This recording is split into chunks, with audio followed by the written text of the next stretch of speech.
Ross MD. It's been 2 weeks, actually 3 weeks, I guess, since I visited with you all. And so I look forward to being back here again. I'm glad to be back here again. I look forward to helping you find ways to improve your Lyme disease treatment. The way that these webinars work, you create them with your questions, and I try to provide the answers to the best of my ability. As you know, I may get stumped sometimes with your questions, as it can be a complicated illness to manage and to come up with ideas. But hopefully I'll be able to help you come up with some ideas that can move your treatment forward, and maybe even information that you can share with your providers if you happen to have a physician involved helping you too. For those of you that are new to the webinars, the way that you get to participate is either by just listening to my answers or write a question to me. You can write your question to me in the chat box, which is over on the right-hand side of the screen down at the bottom. The only thing I ask is, as you write your questions, please refrain from hitting the enter key until your question is complete. If you do hit enter before the question is complete, it actually sends multiple questions to me. Each time you hit enter, it sends a question to me, and it gets to be hard to manage from my end. I am doing a recording of the webinar tonight, and tomorrow morning you'll get an email about 6:30 my time. So I'm out in Seattle, Washington, so around 9:30 East Coast time. And that email will provide you information about the link to watch the recorded version of the webinar tomorrow. If you happen to not get that, you can also just go to the webinars page at treatlyme.net, and you'll see within there is a link to the recordings of all of these webinars. So I try to leave those up for everyone to participate in and get the information the next day. And then finally,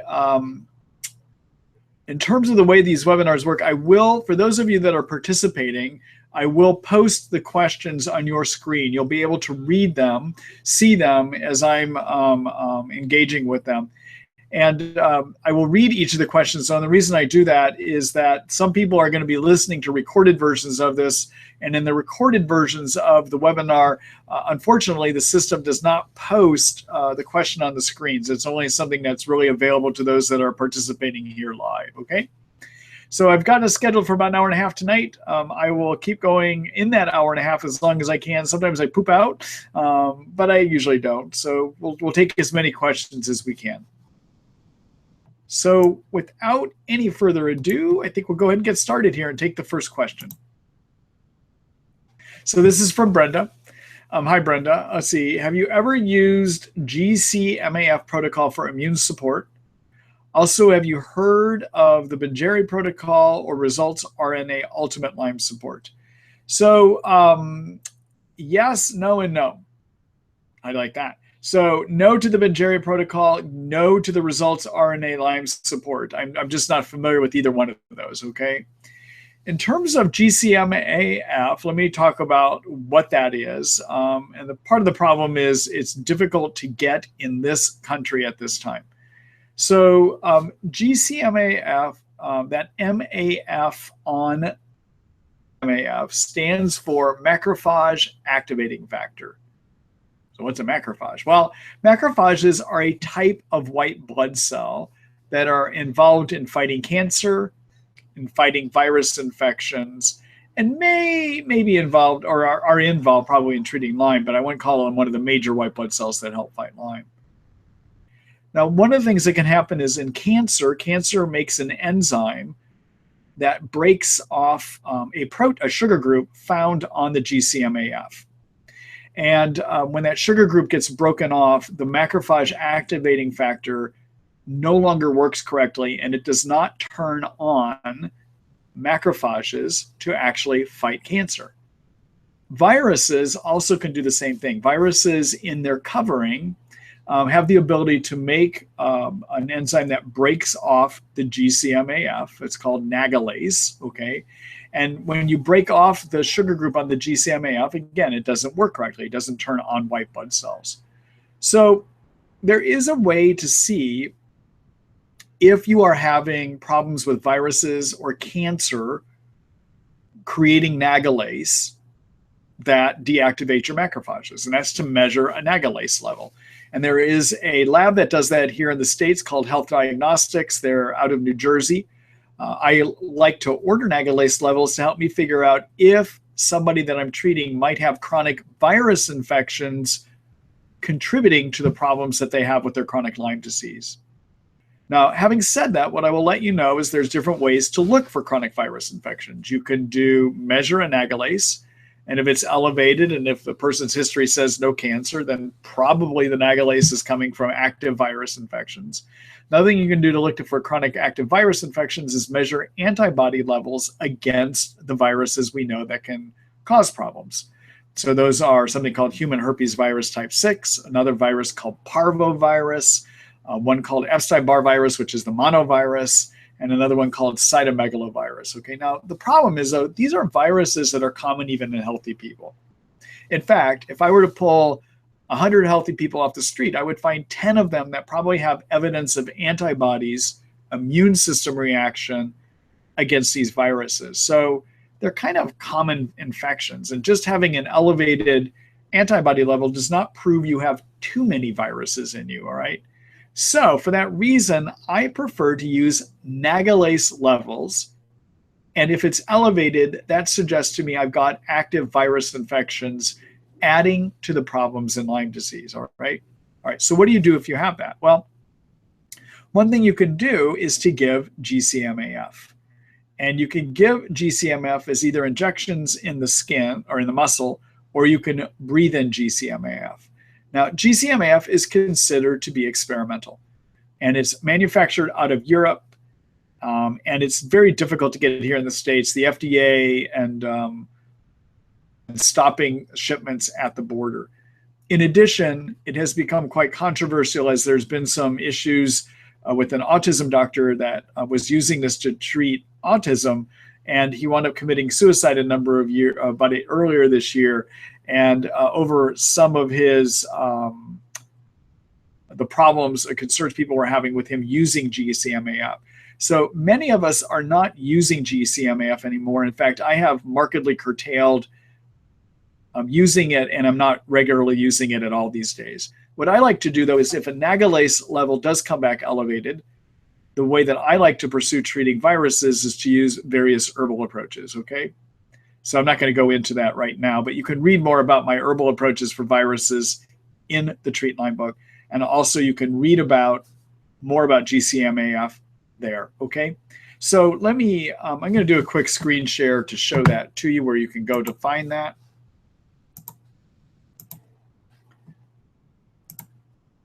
All right, so this is the Treat Lyme book. Many of you are familiar with it. This is my Lyme disease information site. It's at treatlyme.net. There's a few ways you can navigate around. One is you can go ahead and look in this chapters tab up here. And basically, I've organized the articles about Lyme disease into these chapters, okay? And there's one section which is called Lyme Disease 101, another one called Germ Control, but this area called Problem Solved. And what you want to do here in this problem solved area is take a look at, actually go over under germ control, look under infection treatment plans. And within the infection treatment plans, there's this article I have about when and how to treat chronic viruses, a brief guide. And in here, I talk about GCMAF and I talk about what do you use to treat chronic viruses, okay? So that'll give you a lot more information. All right, now, your question also was about can GCMAF be used to boost the immune system? So what I would say is yes for macrophages for virus infections, but I do not see great benefit about using it to treat Lyme. And in fact, those that have published some studies about it don't find great benefit for treating Lyme with it as well either, okay? So I don't find it useful for treating Lyme. I find it useful when I've made a decision that one of the reasons my patients may not be getting better is chronic virus infections. Then I may go ahead and use GCMAF. I used to use it more often. Now it's just too hard to get, okay? All right. Thank you for that question, Brenda.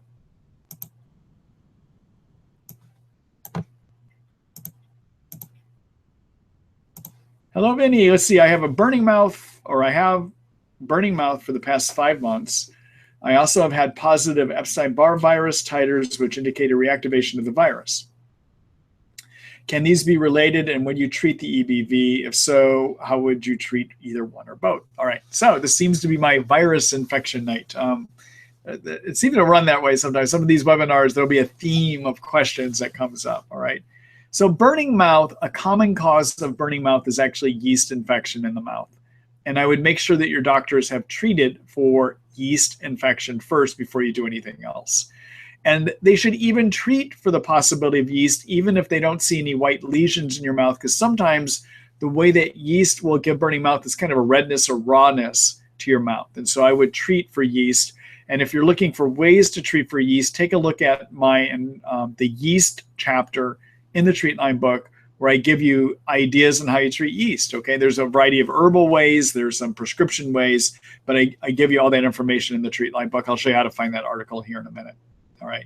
Now, remember about the Epstein-Barr virus titers. What Vinny means by titers is antibody levels, having elevated antibody levels. And as you know from this last response I gave about nagalase, I said that one way to figure out if you might have active viruses is to measure the antibody levels. But the problem with that is that there are many of us that run around with chronic virus infections where our immune system is doing what it's supposed to, making antibodies to keep those germs under control, and we're not impacted by it, all right? So even when we see elevated antibody levels against something like Epstein-Barr virus, it doesn't mean it's your problem. It just may mean your immune system is doing what it's supposed to do, which is controlling viruses, all right? So in terms of when I decide I might treat for chronic virus infections, I know a number of my colleagues, when they're diagnosing Lyme, will do the virus testing right at the beginning. I don't.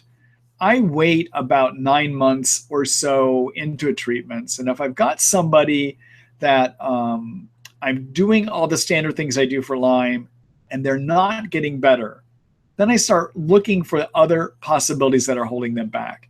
And one of those possibilities is chronic virus infections. And at that point, I might do virus titer antibody testing, as you mentioned here, or I might do the nagalase test that I mentioned earlier, okay? Now, I'm going to just show you the essential parts to your treatment you should be doing before you start looking for some of these other causes, okay? So to do that, I'm going to do a screen share here. All right, and I'm going to go back to the Treat Lyme book website, all right? And you're going to see there's a treatment protocol tab here. This is my Lyme disease treatment guideline. And this is the essential steps that I think that anyone should take when they're treating Lyme. In fact, I call it the successful treatment recipe, essential steps to health, okay? So the things that I mention in here are the steps you should be doing throughout your treatment, okay? Number one, get sleep. You want to get 7 to 9 hours of sleep, and I give you some recommended options here, and I have a whole article about even more options, okay? But you want to get 7 to 9 hours of sleep because that helps restore the immune system. And that also helps lower inflammation from a group of chemicals called cytokines. Okay, so number one, get sleep. Critical, even if you have to take drugs, get sleep. Okay. Number two, I recommend that people take a paleo diet and a specific type of paleo diet. And I have a link to the one I recommend here. Paleo diet is good because it doesn't have a lot of sugar in it, so you're not going to feed yeast in your intestines. Secondly, paleo diets are good for supporting the energy factories found in our cells called mitochondria that sometimes don't work well when you have Lyme. And the third reason to do paleo diet is usually they're also going to have a lot of vegetables in them, which are good for your detox system, okay? So number two, be on a paleo type diet. Number three, take things to lower inflammation from a group of chemicals called cytokines, all right? So many of you know from my information and when you've seen me in these webinars before that cytokines are produced by white blood cells when they see an infection. And on the one hand, that's good because it helps your immune system work better. On the other hand, that suppresses the immune system when they make too many. So curcumin is one option that I like to look at.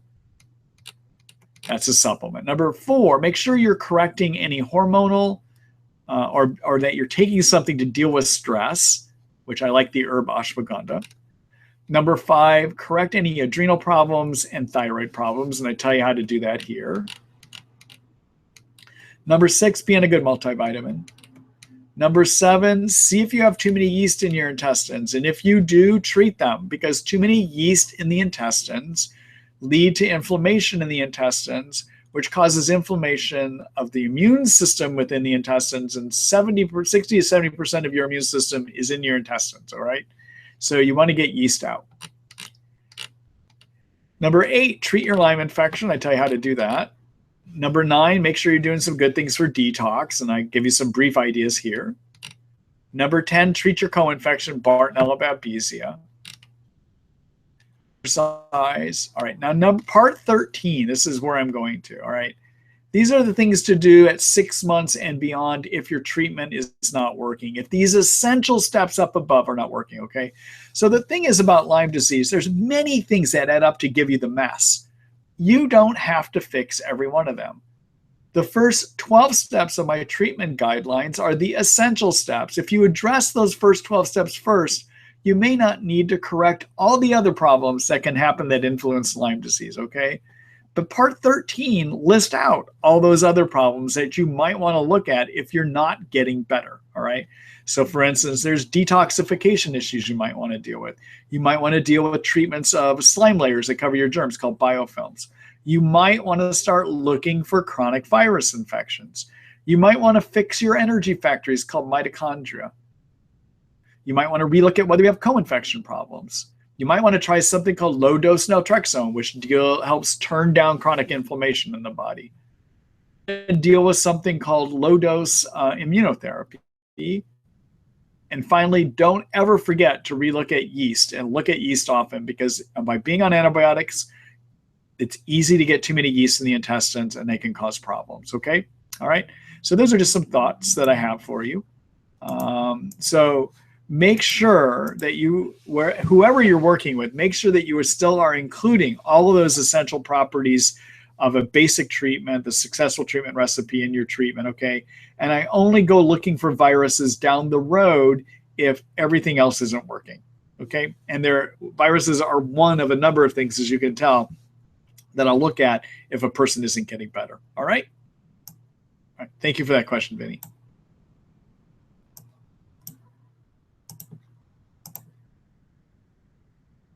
All right. Hello, CJ. Let's see. Hi, Dr. Ross.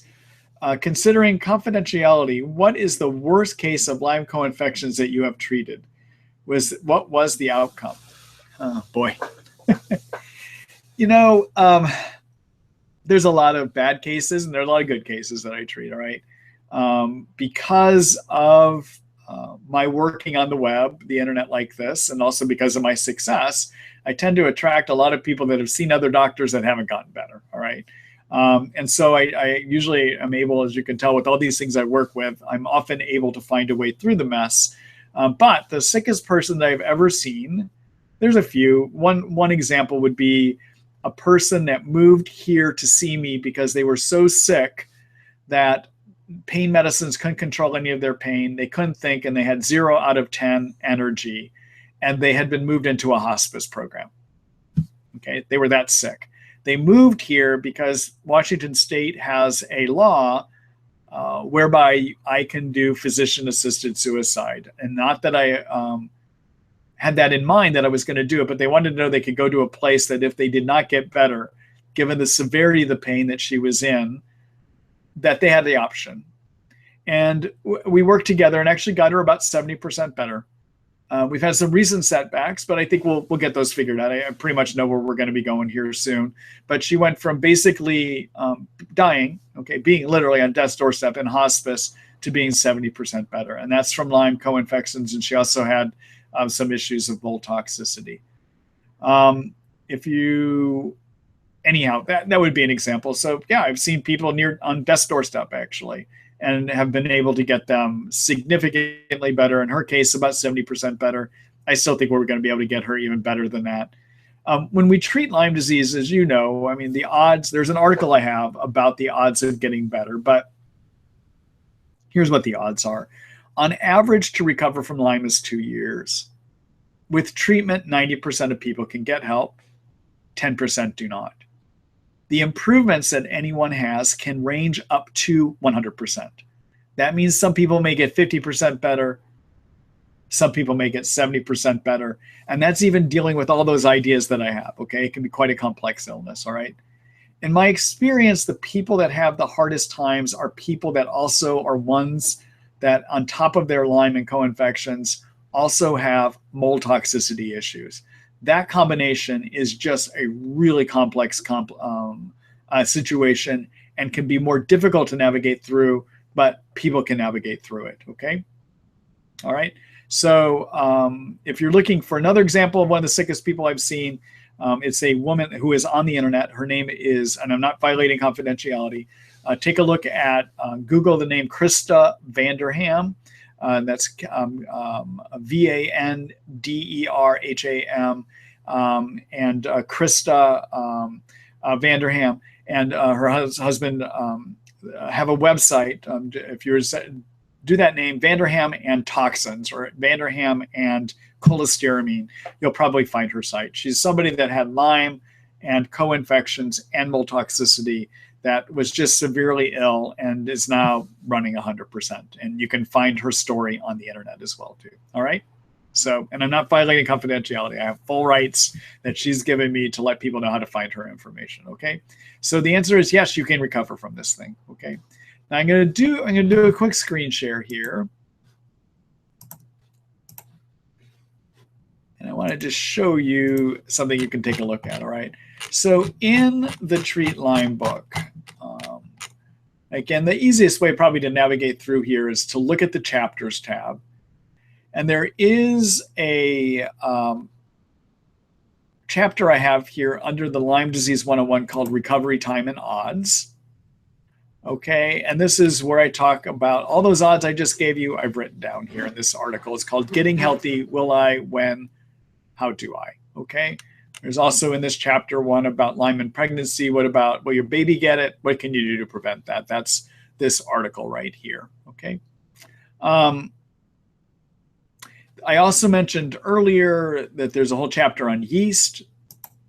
That's the chapter on yeast. And within this chapter, I talk about some experimental ways to manage yeast.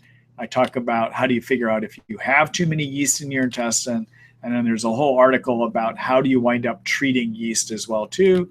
And there's even one about what do you do to prevent yeast. Okay, so I've got a whole comprehensive chapter here about yeast that you could take a look at as well too. All right, let me go back here.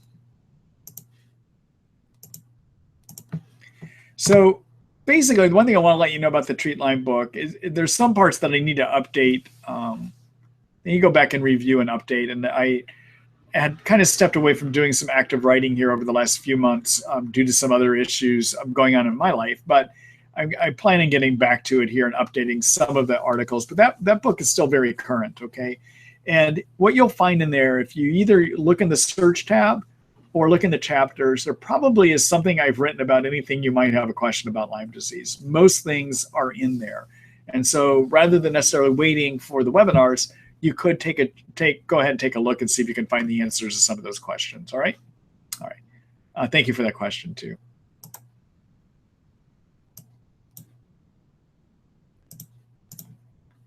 All right. Hello, Kelsey. Let's see. Hi, Dr. Ross. My IGeneX results came back 31 positive, 39 indeterminate, and 41 positive. I completed a 31 KDA epitope test, and that came back negative for Lyme. Since something must have triggered the 31 band, does this mean that something other than Lyme is likely causing my classic Lyme symptoms? Thank you. All right. Excuse me here. I'm sorry. So, all right. So let's talk about a Western blot and what all this stuff means. And I am going to answer your 31 KDA test. Okay. So many of you have probably had a Lyme disease Western blot done through IGeneX. All right. So IGeneX is a lab out in California that does one of the higher quality Lyme tests that we have available in this country. And also people use it from across the world too. The one thing that when we're doing a Western blot, we're looking to see, has your immune system created antibodies that attach to certain proteins found on a covering of a Lyme germ? And we identify those proteins by what they weigh. All right, so we grow Lyme, we kill them, then we strip their proteins off, and we separate out their proteins, and then we see, do you have antibodies in your blood that attaches to those proteins, and which ones exactly, all right? All right, so IGeneX looks to see if you have antibodies against 12 proteins. And they look specifically to see if you have antibodies against a protein. Well, actually, I'm not going to name them all off, but there's, of the 12 they test, there are 6 that are more important. And those 6 are 2325. That's one protein. Another one that's called 31, 34, 39, 41, and another one called 8393. I also personally think that 18 ought to be included in that list. But if you look at the IGeneX report, you're going to see those 6 proteins I just identified are going to have 2 asterisks next to them. I think they ought to have 18 in that same list too, okay? So what is it about those proteins? Why do we identify them with 2 asterisks? Why are they the important ones?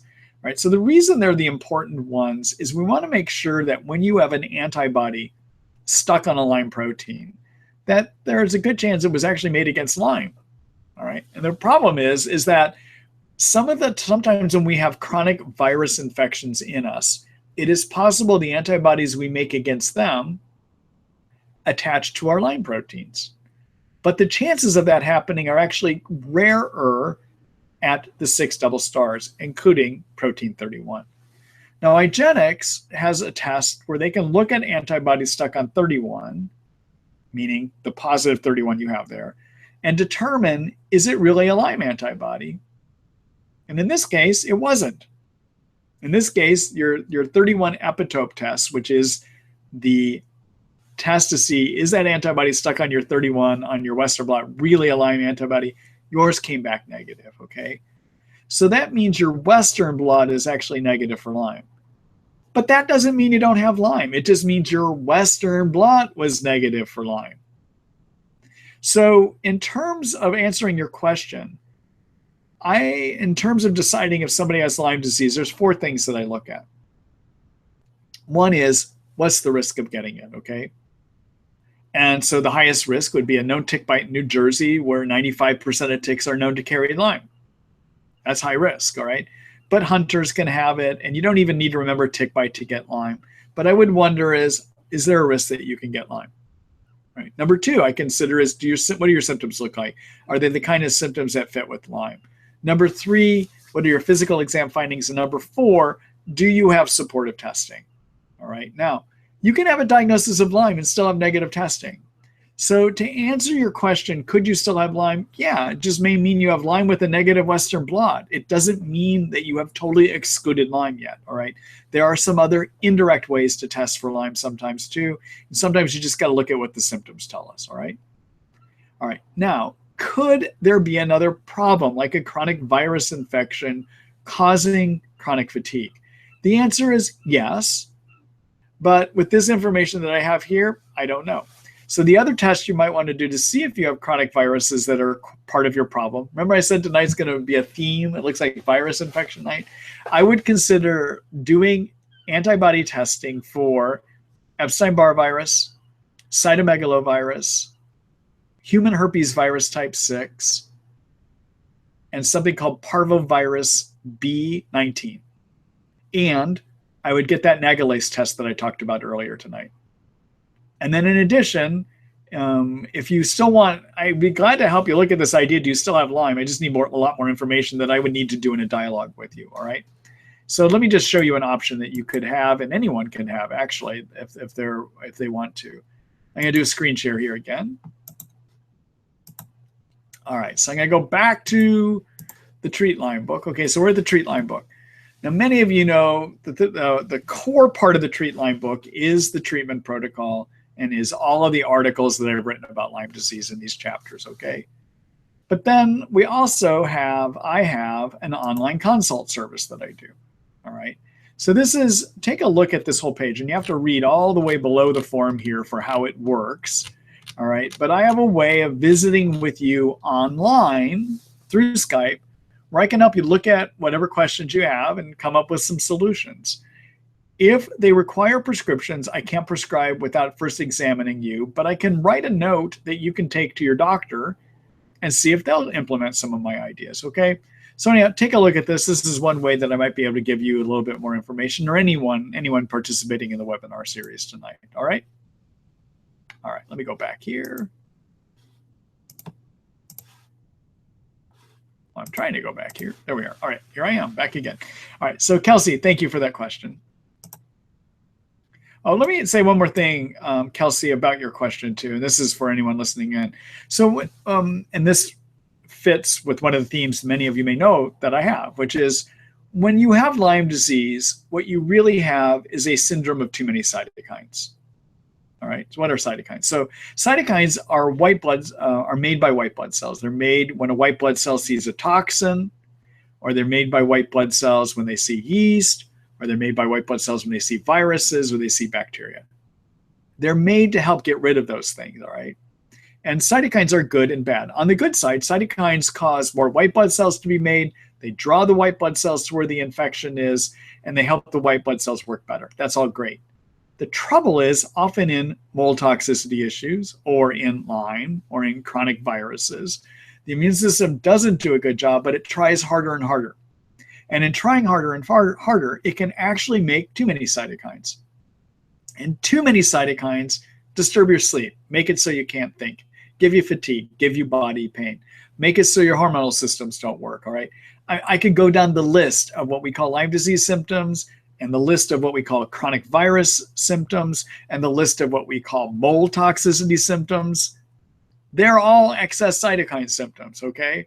So that's why these illnesses look a lot alike. That's why chronic virus infections look a lot like Lyme disease looks a lot like mold toxicity looks, because ultimately they're all triggering too many cytokines to be made, okay? All right. And as you may know, I'm not going to go there now. I may show this article to you later. But if you're wondering what can you do to get rid of cytokines, my favorite is curcumin, which is a component of turmeric. But there's also many other ideas I have. All right. So there's an article about cytokines that you can find in the Herxheimer and cytokine chapter in the Treat Lyme book. Read that. It gives you a lot of information about what you can do to lower those cytokines. All right. All right, let me go ahead. I got another question here. And this is from CJ. Hi, Dr. Ross. Is curcumin 500 milligrams equal turmeric 500 milligrams? Thank you. All right, good question. So turmeric is a seasoning, as many of you know. I mean, it's used in Indian food, okay? And a component of turmeric is curcumin. 500 milligrams of curcumin is probably more effective than 500 milligrams of turmeric, because 500 milligrams of curcumin is 500 milligrams of curcumin versus, and I don't know what percent of turmeric is curcumin, but it's not all curcumin, okay? And it's the curcumin, in my opinion, that is the more active ingredient. However, it's reasonable to try 500 milligrams 3 times a day of turmeric. My preference, though, is the curcumin. Now, whichever way you do this, though, you want to make sure that what you're using is made in a way so that it will be better absorbed, because turmeric and curcumin are poorly absorbed in the intestines. Now, you can improve their ability to get absorbed, and one way to do that is to micro-wrap them in fat. And that process is, when you do that, then they become known as something called liposomal curcumin, or liposomal turmeric. You want to make sure they're microscopically wrapped in fat, okay? So for instance, I use a Thorne product called Mariva 500 SF. The SF stands for sunflower oil, okay? So they use oils that they microscopically wrap the fat that come from sunflower, all right? And that's the product I like, okay? And I like that because I find it to be very bioactive. It gets absorbed quite well, okay? All right, thank you for that question.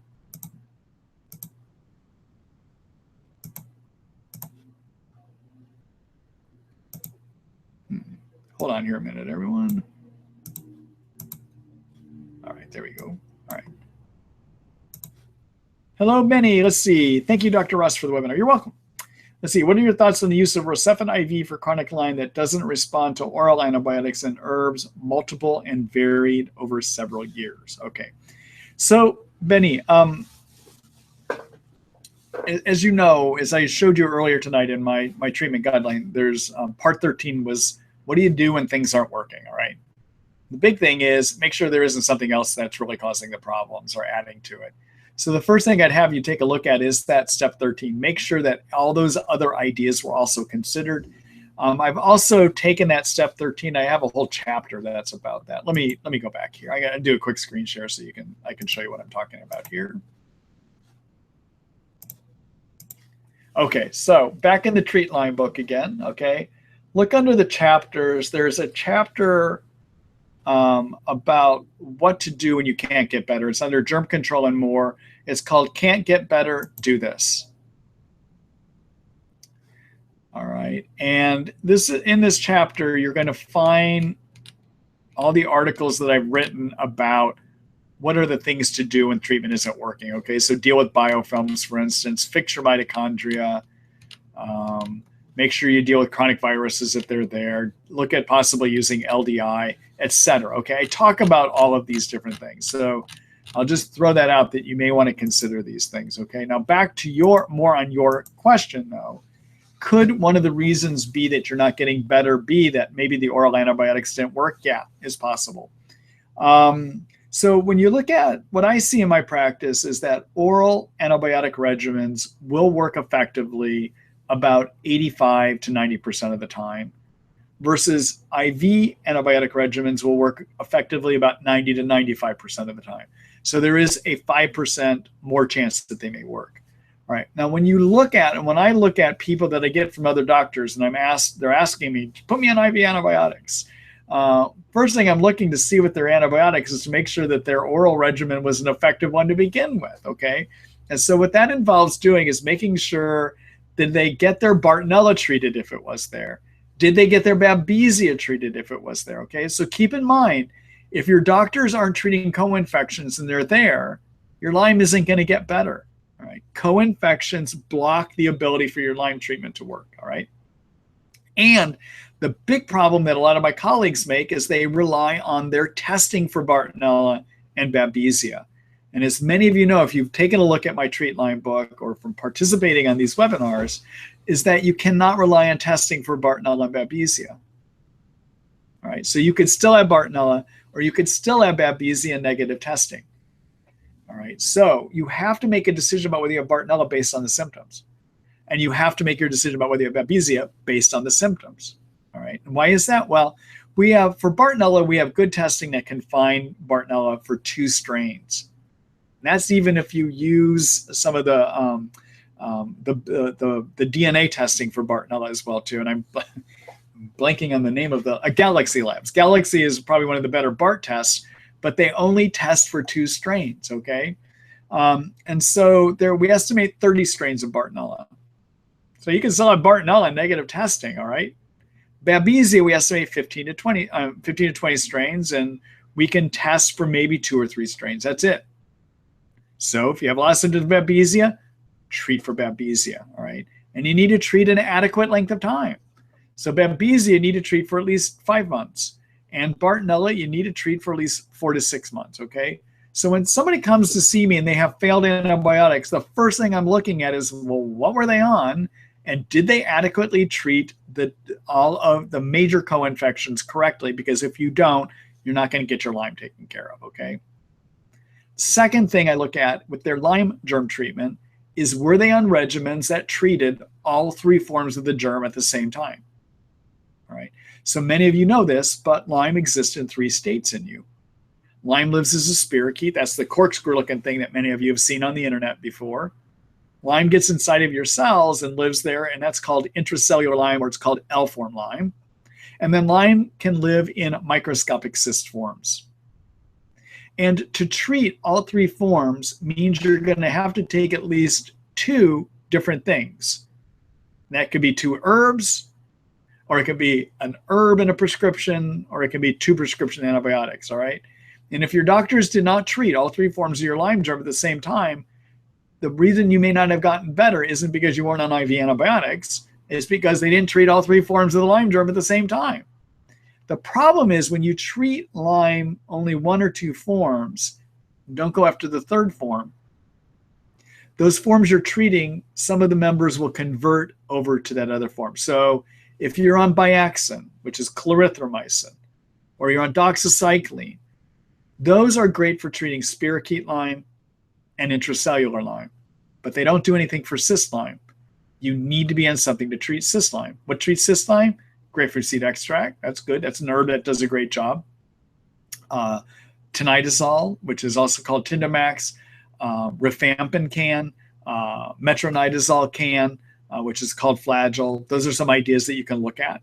Okay, Banderol Cemento, the herbs that my favorite 2 herbs for treating Lyme that work just as well as oral antibiotics do. They're great at picking up the cyst form of Lyme as well too. Okay, so you got options to consider. All right, so then if they've handled orally your Babesia and Bartonella that they missed, make sure they didn't miss it, okay? And if they handled all of your forms of the Lyme germ correctly with antibiotics, then I might consider doing IV antibiotics with the person, all right? But it's not where I start because it only gives you an extra 5% chance that a person's going to get better, all right? And then also make sure you're looking at all the other possible reasons you may not have gotten better, like mold toxicity issues or chronic virus infections or biofilms that are covering your slime that's covering your bacteria so that the antibiotics can't get to them. All right. Trying to think if there's anything else I want to show you here. No, those are my ideas on that. All right. So, Benny, good luck to you. If you want my help considering where to go, I'd be glad to help you do that too. Just take a look at my one-to-one consult service as well too. All right. Thank you. Good luck to you, Benny.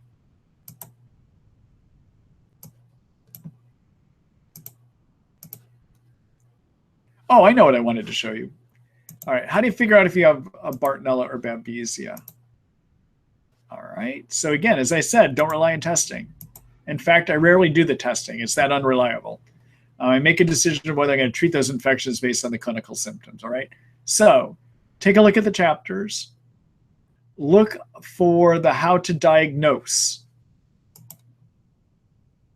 And in this chapter called How to Diagnose, there is an article down here called It Could Be Bartonella or Babesia, the Symptoms and Signs. Read through this. I talk about the major symptoms that make you think about Bartonella or make you think about Babesia. Okay? All right. Let me go back here.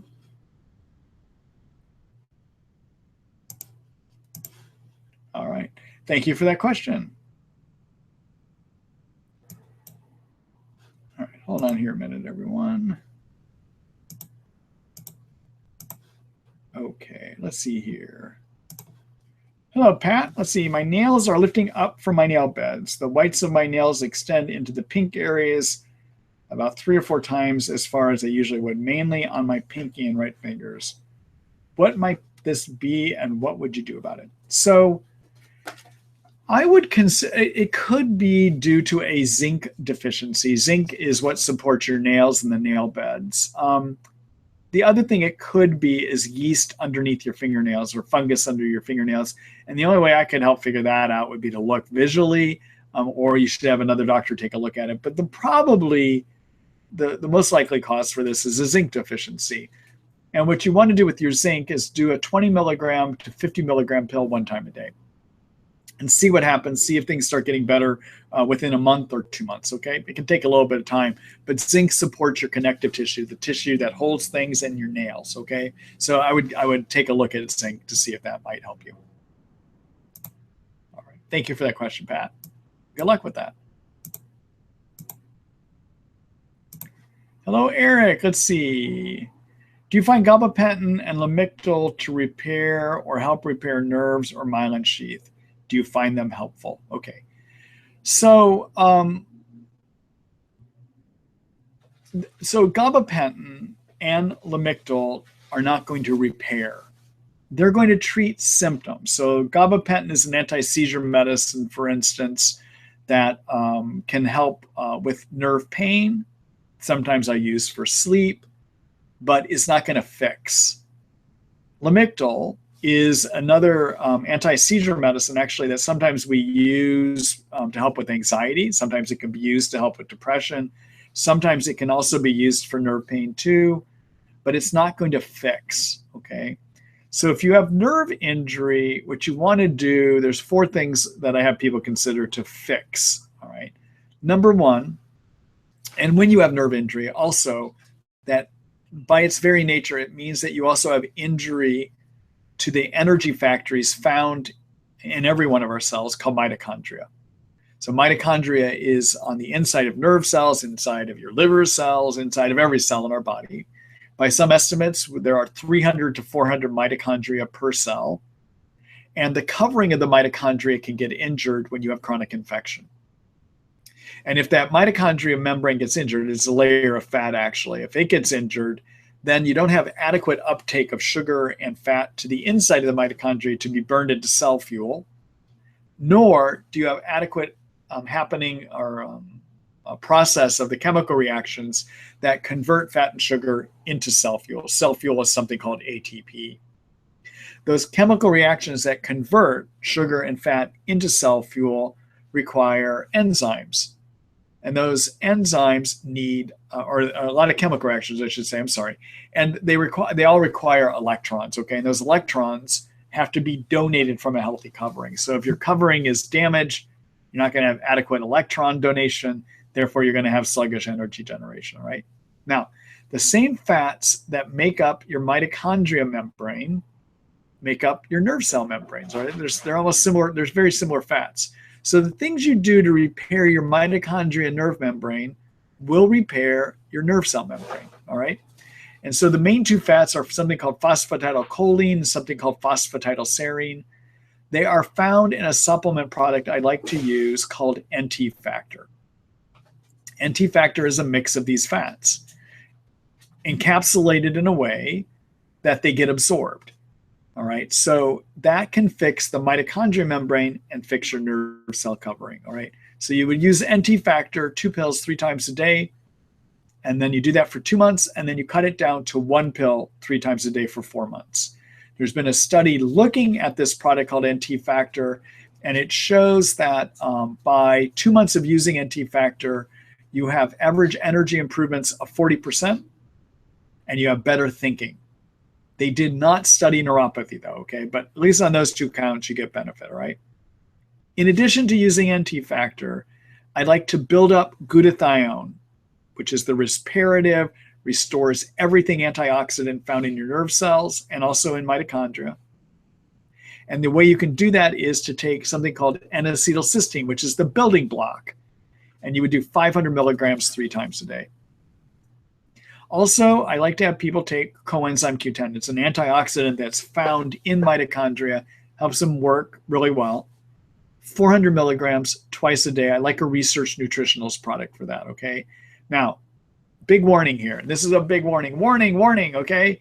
If you are on Mepron or if you are on Malarone to treat your babesia, you cannot take coenzyme Q10. It will interfere with the chemical called atovaquone that is in Mepron and in Malarone. Okay, so big warning, do not take CoQ10 if you are on Malarone, atovaquone, or Mepron, which is also atovaquone. Do not take CoQ10, all right? All right. Now, the fourth thing you may want to add to your mitochondria nerve repair formula, if you are a person that does not have much red meat in your diet, that means you're not getting something called carnitine. Carnitine is a transport vehicle that gets embedded in your mitochondria membrane and it carries fat to the inside.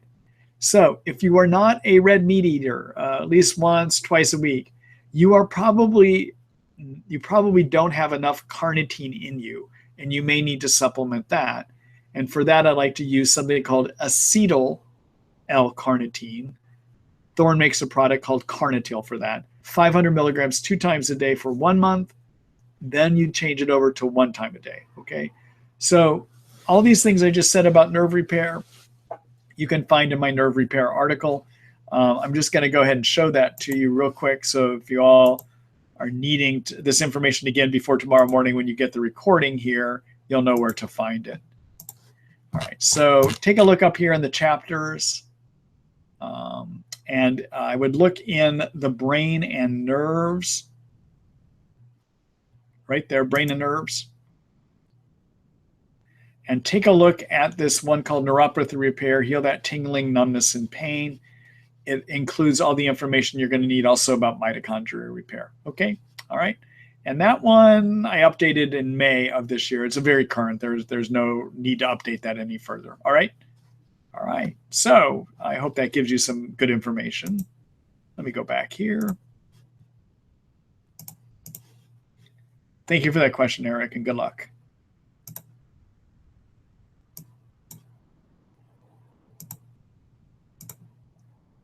All right, let's see here. Hello, Pat and Colleen. Colleen asking, I see here. I know that they always say that Lyme testing is unreliable. What might cause there to be false negative results on the Western blot? I was already diagnosed, but I'm trying to understand more. Okay, good question. So a Western blot is a technique, again, that we use to see if your immune system is creating antibodies that attach to Lyme proteins, all right?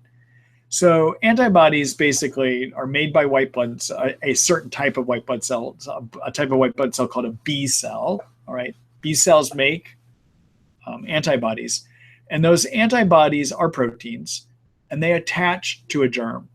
And once they're attached to the germ, you can kind of think of them as being a big radio tower, signaling device that sends out a bunch of signals to the rest of the immune system to say, come get the infection. There's one here. I got it. Come get it. Okay. That's kind of a simplified version of looking at antibodies. All right. All right. So to make antibodies means you need to have an immune system that sees the germ and also that is not having immune suppression so it can make the antibodies. All right. The problem in Lyme is that Lyme releases a bunch of chemicals that suppress the immune system.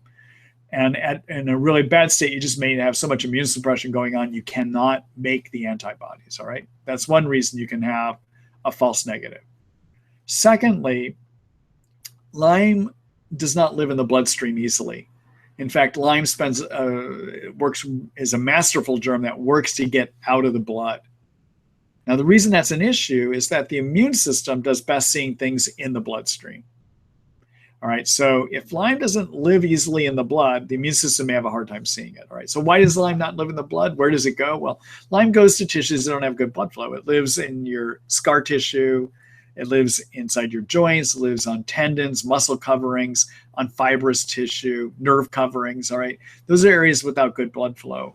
And the reason it does that is oxygen in your blood is toxic to Lyme. All right, so it's going to do everything it can to get away from that toxin. All right, so it's going to go live in tissues. Now, the problem is the immune system has a hard time seeing things that hide in tissues without good blood flow. All right, so that's another reason. Now, sometimes you may have seen me recommend here before or read about doctors using antibiotics first before they do the Western blot. And the reason for that is if you go ahead and use antibiotics for about a month to kill Lyme germs, those tissues will not hold on to dead bug parts, and they'll release them into the bloodstream where the immune system now has a better chance of seeing it and a greater chance of making antibodies, all right? The other thing, by being on antibiotics for a month, maybe you kill off enough Lyme germs, you don't have as much immune suppression as well, too, okay? Now, by comparison, another test that you can do to look to see if you have Lyme that is not dependent on the immune system is to do a measurement of the DNA of the Lyme. That's called a PCR test. Now, if you do a PCR test, you do not want to do antibiotics first. You don't want to kill the Lyme in the blood. You want it to be there so you can measure it, okay? Now, the problem with PCR testing, though, is it only find Lyme if you have it 30% of the time. Another test that you could do is to see if you grow the Lyme germ in your blood. Again, you don't want to be on antibiotics for about a month before you have that done. And that's a test done through Advanced Laboratory Services. But the problem with that test is at best, it may find Lyme 95% of the time. And that's based on a limited study of, I think, only about 47 people, right? So, and this was a study where everyone had a lot of Lyme symptoms and they met the standards for diagnosis of the Centers for Disease Control, which means there probably is Lyme that's easier to identify in your blood. Knowing that Lyme PCR testing, which is a way of measuring to see if you can find the DNA of Lyme in your blood, will only find Lyme 30%, meaning it's hard to find Lyme in your blood.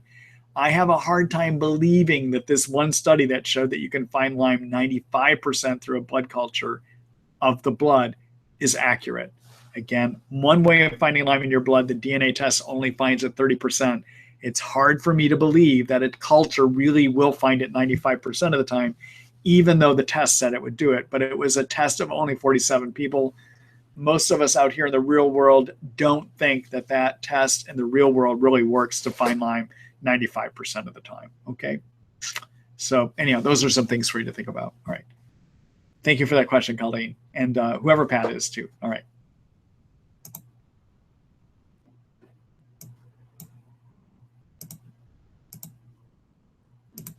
Hello, Randy. Let's see. I'm on Effexor 75 milligrams for depression. I brought lithium orotate 5 milligrams. Do I take both together? What does lithium orotate do? Any contraindications? Does it have any side effects? Okay. So lithium orotate, everyone. Lithium is a mineral, and it's an essential nutrient for nerve function. There's studies that show that when you give enough lithium to your nerve cells, you get better nerve signaling, which is basically the ability for nerves to talk together, okay? And lithium also can calm an agitated nervous system too. All right, and so for those reasons, it can be good in anxiety. It can even be good to improve your thinking. And it can be better for nerve function, so it can help treat depression as well too. When you use it, you want to dose it at 5 milligrams 3 times a day, and it's sold as lithium orotate. And Randy, you did write that down here. Thank you for doing that. It is okay to mix with standard antidepressant medicines like your Celexas and your Effexors and your Wellbutrins and your Cymbaltas and all that. Okay, there's no problem in doing that. Does it have side effects? Rarely. Rarely you might see somebody gets a little sedated on it, gets sleepy on it, but generally this is well tolerated. I generally don't see problems with it. Okay. Now, I want to talk about lithium for a minute. So many of you may know about lithium because we use it at really high doses for people that have manic depression, or also known as bipolar disorder, which is a psychiatric condition. All right. Now, when we use it there, we're using it more like about 600 to 900 milligrams a day. Okay. That's psychiatric dosing. This is nutrient dosing. This is vitamin dosing. All right. And really can do quite nicely to help with depression. I wouldn't use it by itself, but it can help with depression. And especially if you're having cognitive and thinking problems, it can help with that as well too. All right. Thank you for that question, Randy. And good luck to you. Hello, David. Let's see. Have you used Colorex, red leaf Rapido extract? The answer is no, I have not. And I'm not familiar with that. I can't even comment about it. So I can't comment. I don't know. I'll have to take a look at that. Many of you know from participating in my webinars before, I learn things from you sometimes, all right? So there are some ideas that get brought to me in these webinars that I do even introduce into my practice or I investigate further. So thank you for bringing that to my attention, but I don't have any experience using it. Thank you for that question, David.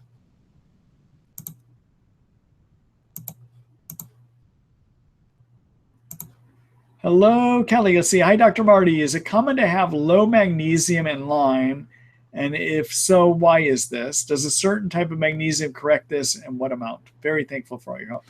So I don't think it's any more common to have low magnesium in Lyme than just in living in the world, okay? And that's because basically our soils are really nutrient depleted these days. The majority of Americans probably have a degree of magnesium deficiency when you look at studies about this, all right? So I don't think that Lyme gives any greater chance of it happening. And I think basically any form of magnesium is going to help replenish that. However, there's one form of magnesium that I think is better if you have muscle aches. That's magnesium malate. I think there's another form of magnesium that's better if you're having cognitive issues. That's magnesium glycinate. But generally, my favorite magnesium is magnesium malate. I think it's because it can help with muscle achiness that many people with this disorder have. Okay? All right. Thanks, Kelly. And good luck to you.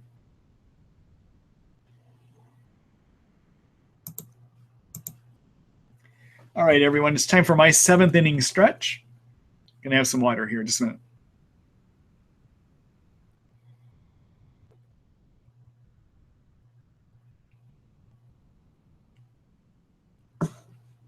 All right. Hello, Jamie. Let's see what you got here.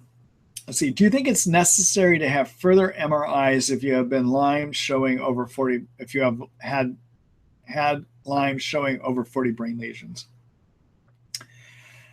I don't think there's any necessary reason to do it. The only thing you might want to do is if you're on Lyme treatment and you've been doing it for a year or two, sometimes it helps to go back in and look at that MRI and see if you're making progress. Because often Lyme brain lesions will get better when you treat with antibiotics. Okay, so it'd be just a way of documenting it. All right. Thanks for that question, Jane.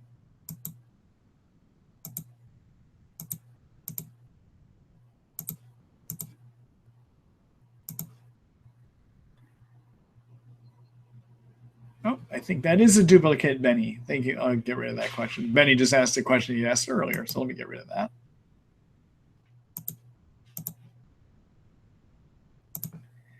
Okay. Hi, Chris. Let's see. What is the best way to treat neuro-Lyme with numbness and tingling in the legs? So you want to make sure there's a lot more. I mean, to give you the best response, this is one of those things I would like to ask you a lot of questions. So I'm going to give you a limited version. And if you really want good input, I would suggest one of the one-to-one consults. Okay. So when somebody has neuro-Lyme, I'm always wanting to make sure they don't have Bartonella as part of it. Okay. So I showed you earlier an article that you can use to help figure out if you have Bartonella. Figure out if you have Bartonella. All right. Because Bartonella often will give symptoms of neuro-Lyme or make them worse. All right. That's first thing. Secondly, you can use what I find best would, if you can tolerate it, is to use antibiotics that have a better chance of getting into the brain. And one of my favorites is to use minocycline. It is a tetracycline, the same family as doxycycline. It's just that minocycline is fat soluble. So it's going to do a better job of getting into the brain to fix nerve injury and also even into your peripheral nerves, your nerves outside of the brain too, all right? And then definitely treat for your cyst form of Lyme. I'm probably not going to use Flagyl to do that or tinidazole because both of those have a relationship with giving neuropathy. So I usually will avoid those right away. I might use a rifampin or I might use grapefruit seed extract, okay? And then Chris, in addition to doing that, take a look at the recommendation. If you're seeing this tomorrow or you're not participating right now, earlier tonight, there was a question I had about how do you repair nerve injury? And I talked about repairing mitochondria as part of that. Do all those steps that I talked about earlier tonight. And if you don't know what I'm talking about, either watch the recording tomorrow or read the article I have in the Treat Lyme book about how to repair nerve injury. All right. So there is one, you can find that in the brain and nerves chapter. All right. I showed everyone that earlier tonight, but those are the essential steps that I would take. All right. I don't think you necessarily need to do IV antibiotics. I'll say that also in conclusion too. All right. Thanks, Chris. Good luck to you.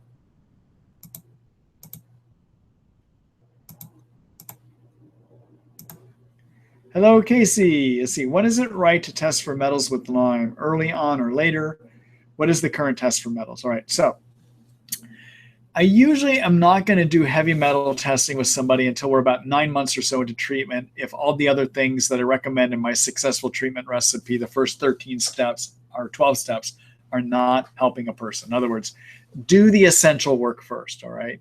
Because just because you have a problem does not mean you need to correct it. We just need to fix enough of the right problems to get you feeling better in Lyme, all right? So it's possible you're going to have heavy metal toxicity, and if we get your Bartonella and we get your Lyme under control, and we fix your adrenals, and we get your yeast out, and we get you sleeping, and we lower cytokines, maybe that's enough to get you 100% well, and we don't ever have to deal with this problem of heavy metals over here, all right? So Lyme disease is a syndrome of too many cytokines. I mentioned that earlier. But it's also a total load phenomenon illness where there's many things that collectively add together to give the disaster. That doesn't mean you need to fix every one of them. It just means you need to fix the right ones, all right? And the ones that tend to give you the best chance of getting fixed are the ones that I build into the successful treatment recipe, okay? So usually 6 to 9 months in, then I might start looking at heavy metals, all right? All right, so heavy metal testing, there's 3 ways you can do it. One is a blood test, one is a hair analysis, The other one is a urine test after you have first taken a chelation agent. A chelation agent is a metal magnet, all right? All right, let's look at each of these. So the thing about, so I will look at each of these, but let me explain something about heavy metals. So heavy metals are things like lead, mercury, arsenic, aluminum. And the thing about heavy metals is once they get in you, they have an elimination half-life, the time it takes for half to get out, of 23 years. All right. So you can have a bunch of small exposures over a life that collectively add together to give a problem. So what happens with heavy metals is when we breathe them in, eat them in, drink them in, they get absorbed through our skin. Like when we played with mercury thermometers as a kid, people my age would have played with mercury thermometers as a kid. That mercury can get absorbed through your skin and into your bloodstream. Most of that stuff that gets into your blood gets cleared out by the kidneys and you pee it out. All right, but some of it does not. Some of it gets absorbed into your cells. And it's inside the cells where it causes problems, because inside the cells, it gets into our mitochondria. The energy factories I talked about earlier tonight, they're full of sulfur and the enzymes that help drive those chemical reactions that give you cell fuel.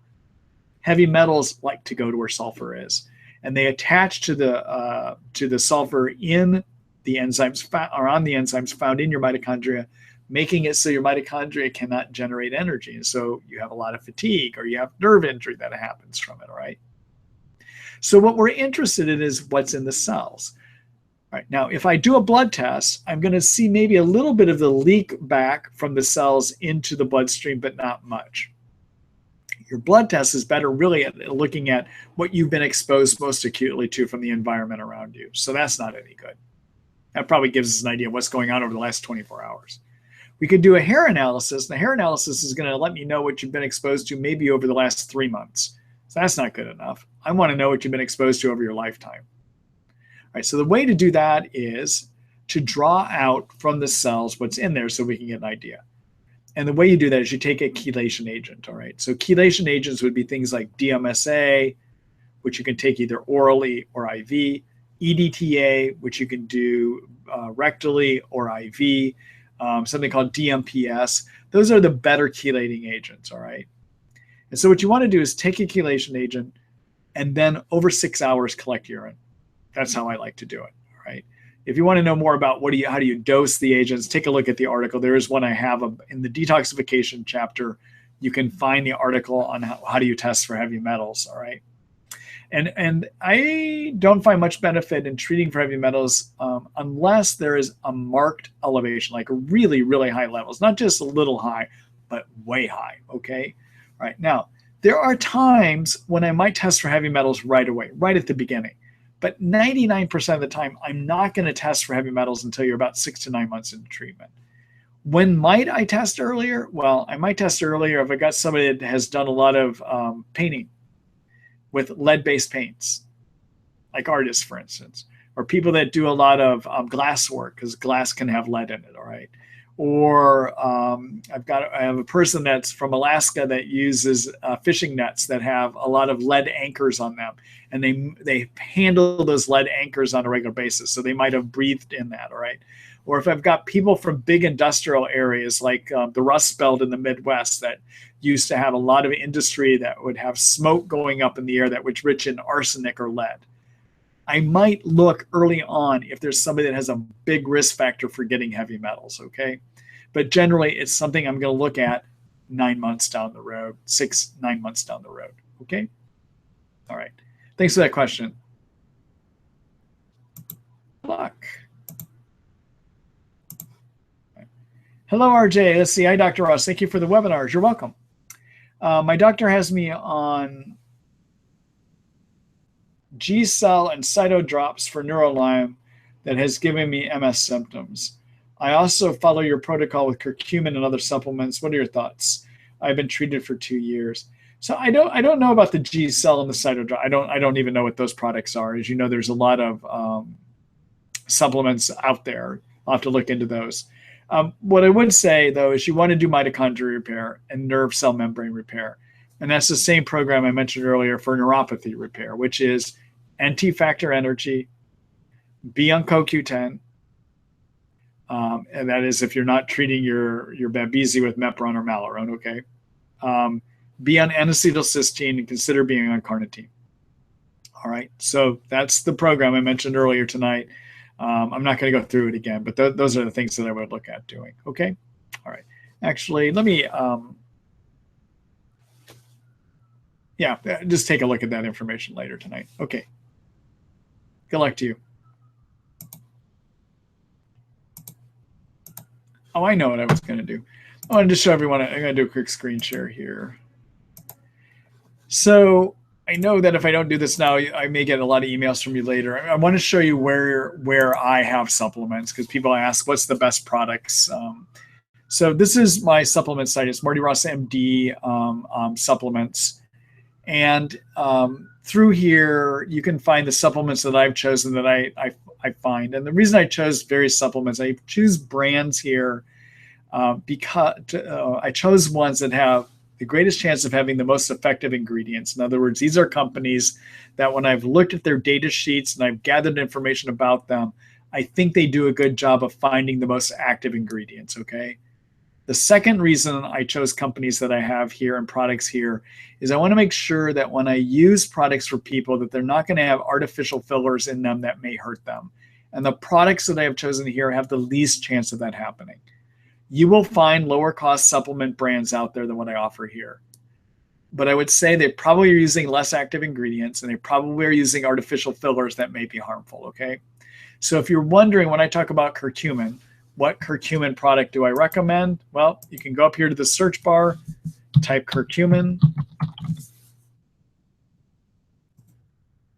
and you'll see the various products that we have in here that have curcumin. All right, my favorite is this Mariva 500. Cytoquel has curcumin in it and a few other things that lower cytokines as well too. All right. Now I mentioned the NT factor earlier, and the product I carry for NT factor is made by probably one of the better cutting edge companies in the Lyme world out there right now called Research Nutritionals. And you can find the NT factor either in NT factor energy, which is 2 pills 3 times a day, or you can find it in the ATP fuel. The ATP fuel will be 5 pills twice a day. I prefer the NT factor because it doesn't have the CoQ10 built into it so that I can decide whether I want to add it or not add it. Okay? All right. So yeah, this is where my patients get their supplements. This is what we offer our patients here at the Healing Arts Partnership. Okay? All right. And that's at treatlyme.com. The book, as you all know, is at treatlyme.net. Okay, so I know it's confusing. Treatlyme.net is the www.treatlyme.net is the Lyme disease book or the Treat Lyme book, and my supplements are through a site called www.treatlyme.com. Okay, all right. All right, let's see here. Hello, Dave. Let's see. Do you have a list of Lyme doctors in Houston, Texas? As the list I received from iLad showed very few doctors and cannot get a hold of a doctor. No, I do not. I would be relying on that list from iLads as well, too. So I'm sorry you're having a hard time getting a hold of them.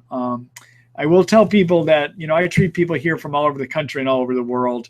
And if you have a hard time finding space, I am starting to fill up. But the thing is, we don't have as much Lyme here. We have a lot of doctors that treat Lyme in the Seattle area, so I tend to have a little more openings than other areas of the country. I'm backed up about a month right now to get in, so I'm still a lot more accessible, I think, than other regions of the country and other Lyme docs. If you come up here and see me at least one time, I can prescribe, and then I can do visits with you by phone. Require 1 to 2 treatments visits a year. The rest we can do at a distance, all right? So just throw that out as an option for you, too. And good luck to you, David.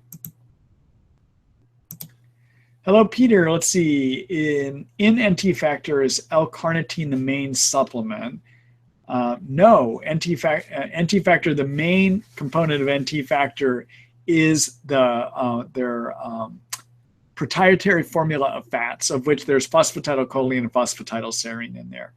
Let's see. I have histamine intolerances to some of the other ingredients and need an alternative. So an alternative you can do for NT factor, you can Google online for just NT factor. So NT factor energy is Research Nutritional's version that has NT factor in it. Are companies out there that you can just get the NT factor powder, and I doubt with just the NT factor, which will not have L-carnitine in it, may be a way for you to go. Okay. Good luck to you, Peter. All right. Hello, Sue. Many thanks for all you're doing for us. You're welcome, by the way. Should supplementing with thyroid cause weight gain? If dairy can increase inflammation, what about drinking kefir? So I haven't seen supplementing with thyroid give weight gain. Okay, now that's not to say that it can't happen, because anything can happen with anything. Okay, but that hasn't been my experience, and I don't usually see that as a possibility. If dairy can cause inflammation, can drinking kefir? Give it a try and see. The only way to really know is give it a try. All right. Thanks, Sue.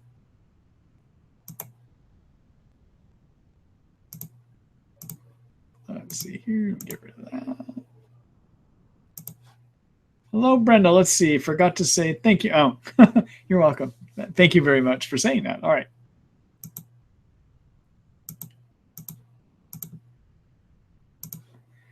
Let's see, David. Let's see. Do I have to use antibiotics to treat Lyme, or can I use herbs, etc. only? All right. So when it comes to treating Lyme, if you see, there's an article I have called "Kills Lyme Germs: A Brief Guide." All right, or "Kills Lyme." I'm sorry. Kills Lyme Germs, a Lyme disease antibiotic guide, I believe is what it's called. I'll show you where it is here in a minute. It's free. This is one you don't have to subscribe for. And in there, I lay out various antibiotic options, including herbs to treat Lyme. All right, so my favorite 2 herbs to treat Lyme are the products called Banderol and Cemento. They're made by NutriMedics. Cemento is cat's claw. Banderol is Otoba bark extract. My experience is they work about 85 to 90%, which is the same chance of success that I see for treating with 2 antibiotic combinations to treat Lyme. Okay, so I think you can do it herbally. If you have a Bartonella co-infection, herbs will work 70% of the time. Prescriptions will work 85% of the time. If you have Babesia, prescriptions will work about 85% of the time. The herbs will work 80% of the time. Can you build an effective treatment with just herbs alone? Yes. Okay. So take a look at the articles that I have about how you kill Babesia, how you kill Bartonella, how you kill Lyme, where I build the herbal options into those articles. And let me show you how you will find those. All right. The other thing that I would point out, which is what I pointed out earlier tonight, is it is not just enough to kill your germs with antibiotics. You have got to correct all the other problems if you want to get better. So take a look at the treatment protocol again, the Lyme disease treatment guidelines, where I talk about the essential steps you need to do, like get sleep to get better. And in addition, use the right antibiotic, herbal or prescription combinations. Okay. All right, so what do you use to treat Lyme or Bartonella or Babesia? Take a look at my infection treatment plans chapter. All right, for Babesia, here's an article where you'll find both herbal and prescription options. For Bartonella, here's an article where you'll find herbal and prescription options. And then for Lyme, take a look at a Lyme disease antibiotic guide. And in here, I'm just going to scroll down. In the middle, I give you various options that you can use. Actually, I give you options. So there's this part 3 called Lyme disease antibiotic combination examples. And in here are my favorite 2 herbs, Otoba bark extract and cat's claw, which are also known as Banderol and Cemento. Okay. There is an article I have about Otoba bark and Banderol and Cemento, and I'm just trying to see where the link is here. Here in this combination herbs section, click on the Otoba bark extract and cat's claw tinctures, and you will be taken to the article that I have written about why these are great herbs to use and how they probably work. Okay. All right. So take a look at all that. All right. Let me go back here.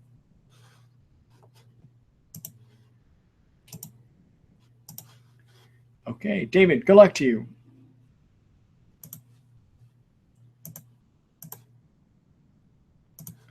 Hello, Louise. Let's see. Or Lewis, I should say. I got In September 2015, ELISA and Western blot negatives in blood. However, in July 2016, I got ELISA in spinal cord liquid and Western blot in serum positives. In the same samples, I got an ELISA in serum negative and PCR and spinal fluid negative. I'm treating as Lyme. My symptoms started in 2014, neuromuscular. Could I trust? The answer is yes. When it only takes one positive Lyme test to say you have Lyme, and testing will go in and out. Excuse me, I'm sorry.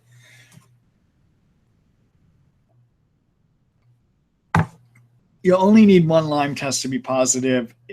Spinal cord testing of Lyme, first of all, will only find Lyme if you have it 50% of the time. The Western blot being positive in any sample one time is enough to say you have Lyme. Also, just make sure you have enough symptoms that say Lyme too, all right? So testing can be wrong, but if you have enough symptoms that suggest Lyme, you have positive testing, you've got risk of getting it, that says Lyme disease, okay? All right, good luck to you.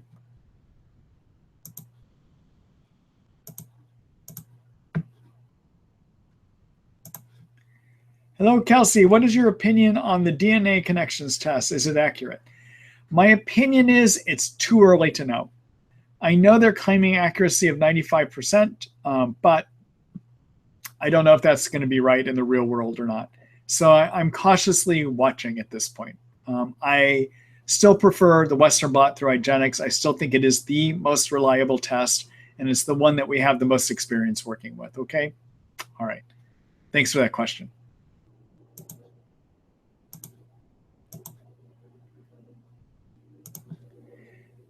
Hello, Vinny. Let's see. Can you please share your experience with lufeneron for Candida treatment? I have done rounds of diflucan and nystatin with no luck, and I'm considering trying lufeneron.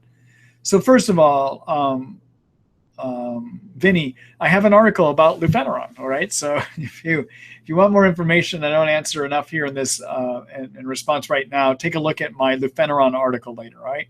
So what is lufeneron? So everyone, lufeneron I would call an experimental treatment, mainly because it doesn't have human safety studies. It does have chimpanzee safety studies, though, that suggest it will work quite well, or is safe to do. So lufeneron is found in insecticides, all right? So that should scare you already. But I think it is safe to use based on chimpanzee studies and based on the effect I see in my patients. All right. So what is it? Well, I see Mr. Thor is getting active back there. That's Thor. That's one of my two Basenjis that comes in with me. So if he's distracting you, he's starting to distract me too. What he's telling me is it's time to go home and walk. Okay. He's been here with me since about 8 this morning. So anyhow, we'll get to Thor in a minute though. But anyhow, all right. So lufeneron is a blocks the production of a fibrous compound called chitin. So it's a chitin synthesis blocker. Chitin is found on the shells of insects, so that's why we use it in insecticides. But chitin also makes up the fibrous covering of yeast, all right? So if you make it so that yeast cannot repair their chitin, they can't synthesize it, they can't make it, yeast will eventually die. All right, so the way to do it is the source that I use these days is a Canadian source. You can find it in my lufeneron article. It comes from this Canadian source. It's actually an Australian company that sells through Canada, but they sell it in 750 milligram pills. You want to do 4 one time, and you take them 3 days in a row, and then you're off for 11 days. I tell people to open up the capsule, pour out the powder that is inside, and mix it in a tablespoon of olive oil. That increases its absorption, okay? And once it is absorbed into you using olive oil, it will stay there in your fat and feed into the yeast over the course of about 2 weeks. I have found it necessary to go 4 rounds to get yeast out. And I find it helpful at getting yeast out about 80% of the time. I use it when my other more successful options don't work, okay? And so those other options involve using various prescriptions, including a compounded prescription that works 95% of the time, which is called amphotericin. So I'm going to just show you a screen share here because we're running out of time here. You'll have to take a look at this later. So let me do a screen share here. Okay, so where can you read more about yeast treatment? So take a look in the chapters, look under the yeast section. All right, and in here, there's the article I have on lufeneron. Okay. There's an article about how do you decide if you have yeast. And then here's my recommendations, an article about how do you go about killing yeast, okay? It's got a video here. There's all kinds of stuff written in there. But I give you various options to go ahead and treat yeast, all right? So you may want to take a look at that later, all right? That's in the Treat Lyme book. Go back here. All right, everyone. That is it for me tonight. I've enjoyed being with you here and visiting. Keep an eye out for tomorrow morning. You will get an email from me with the link and letting you know when the recording has been edited and is ready to be reviewed from tonight, okay? I appreciate any support you provide for these webinars, and the way you do that is if you subscribe to the Treat Lyme book, all right?